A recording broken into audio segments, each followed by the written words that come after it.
അങ്ങനെ കലോത്സവം കിട്ടിയ പോയിട്ട് എങ്ങനെ നമുക്കൊക്കെ കിട്ടുക കളിച്ചിറക്കേണ്ട സമയൊക്കെ കഴിഞ്ഞില്ലേ നീ പഠിക്കണ്ടേ? അവിടെ ഒരു ക്രാഷിന് ചേരണം, എല്ലാവർക്കും വിളിക്കണ്ടേ, അവിടെ കാരണം ഒരു കൺഫ്യൂഷനാണ്. ആടാ ഒക്കെ ഒരു പ്ലാൻ ഉണ്ട്. അതിന് വേണ്ടി ഞാൻ ഒരു കാര്യം ചോദിക്കട്ടെ, ജി സ്കൂളാ ചാലശ്ശേരി അവിടുത്തെ ലാസ്റ്റ് ഇയറിലെ സ്കൂൾ ടോപ്പറാണ് അഭിനവ് ഓ ഫുൾ മാർക്കല്ലേ? അവിടെ ജി സ്കൂളാ കുറ്റിപ്പുറ സ്കൂളില് അവിടുത്തെ ലാസ്റ്റ് ഇയർ സ്കൂൾ ടോപ്പറാരാ? മിന്നി റഹ്മാൻ. ഒക്കെ ഫുൾ മാർക്കല്ലേ? ശ്യാമിലജോ എടപ്പാൾ സ്കൂളില് ലാസ്റ്റ് ഇയർ സ്കൂൾ ടോപ്പറായിരുന്നു. ഫിദ ആരോണ് ഒക്കെ എത്ര മാർക്ക്? 1200 1190 മാർക്കായിട്ടുണ്ട്. റസലേ ഇജ്ജ് പൂക്കർത്തറല്ലേ?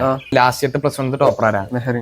ഒക്കെ എത്ര മാർക്ക്? അവൾക്ക് 520 515 മാർക്ക്. എടാ മെഹറി ക്രാഷിൽ കൂടെ ഉണ്ടാക്കിയ മാർക്കാണത്. അത് ഇല്ലാണ്ട് പിന്നെ കണ്ടന സ്കൂളത്തെ മൂസിന, പട്ടാമ്പി സ്കൂളത്തെ അമൃത, മാത്തൂർ സ്കൂളത്തെ ഷാദിയ, നേവി സ്കൂളത്തെ ദിൽഷ, തവനൂർ സ്കൂളത്തെ സന, പിന്നെ പട്ടാമ്പി ജലതാവ് സ്കൂളത്തെ ഷിബ. ഈ പറഞ്ഞതൊക്കെ മെസോണത്തെ റിസൾട്ടാണ്. എടാ നമ്മള് ക്രാഷിന് പോണത് റിസൾട്ട് ഉണ്ടാക്കാനാ.